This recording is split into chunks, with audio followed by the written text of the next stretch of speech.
So all of us know if you work in a job, what makes you successful? It's not just your ability to do the job. It's showing up on time, it's being positive, it's coming up with creative solutions, it's getting along well with people, knowing how to dress. In the beginning, we wondered why our students couldn't get the service end of it, why we had such poor service at Cafe Hope. And we sat down and we talked about it as a staff, and we realized that a lot of the kids who come into our program have never been to a restaurant where they were served before. So if they've never seen it, how can you expect them to do it? I do not believe that everyone has had their chance. I really don't. I don't think that everyone that we deal with is on their second chance or their third chance. Some people say, oh, well, they've already had 2 strikes with the law, they've already had probation officers, they got to go to school, but if you don't give me the tools to succeed, I never had a fighting chance.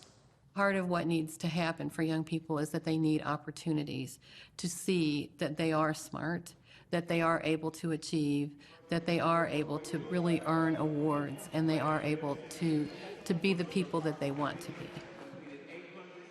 80% of what gets achieved is really socialization. It's social skills. It's changing the kids' expectations of themselves, showing them what they can do. 20% are hard skills, like math improvement. But it's the 20% that are really easy to measure, and the 80% are really hard.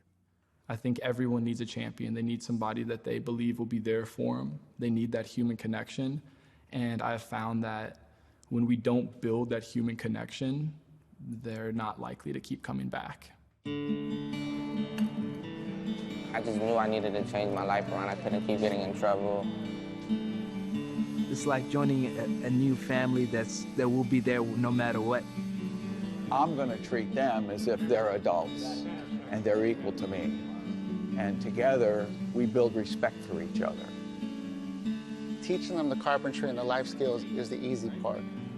What they do after they leave the shop is the challenge. Back in 1992, Bill Hunley and I started the boat building programs for the Alexandria Seaport Foundation.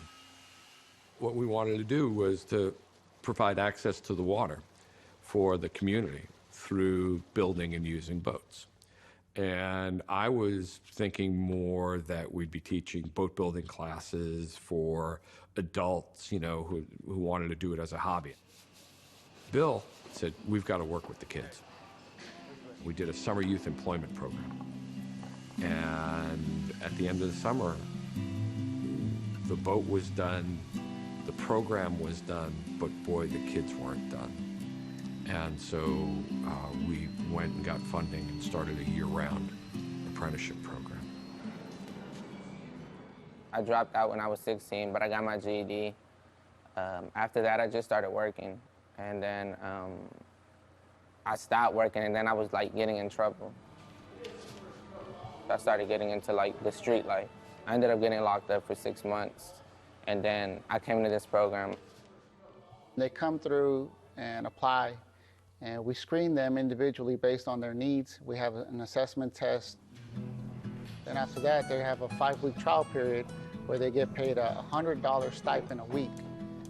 If they are here on time every day, do their daily journal requirements, and have an overall good attitude.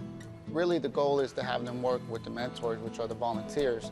And, when the old hair rubs against the new, they really do tend to bond. I came to a class here, and in the first day of a 5-day class, I saw how the management here was communicating with the kids, the apprentices. And I told them at the end of the 5-day session, how do I volunteer here? This looks terrific. We try to take the focus off of the differences and focus on the task at hand. And because you're working on a common project and teamwork is a factor, those barriers seem to break down over time. We're all apprentices here, adults and the kids alike. We're learning different things. Kids are learning tools, they're learning what it's like to be on the job working, having perhaps their first job, and learning how to work with older people as peers. And we're learning from them as well. What their backgrounds are, how they got to where they are.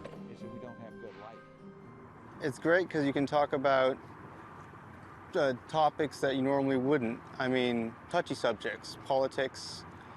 I even asked one of them about advice for my love life, and it's like a close friend that you can trust. I had one young man talk to me one time, and he says, I don't understand it. Why are all you white guys treating me nice? And I said, 'cause I like you.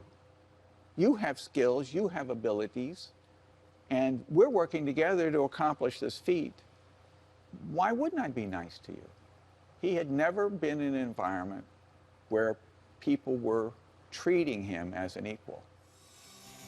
These volunteers had very successful careers. I mean, the guy who ran the team that invented the antenna that's in all our cell phones, comes in and builds here. When the apprentices realize that that type of person believes in them and what they're trying to do with their lives, then that changes the kids' expectation. Quite frankly, you get more feelings of satisfaction around here than I ever did working for a big corporation.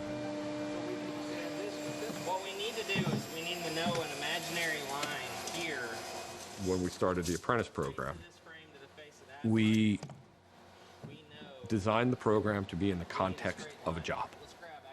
That's what we were doing. We were preparing the graduates to be able to go out and go to work. The height matters because this is on a bevel. As this gets higher, the gap gets wider. Remember that from the last time? So we know that we got to measure right here. We've had a very good relationship with the Carpenters Union, and we have placed dozens of kids into the union.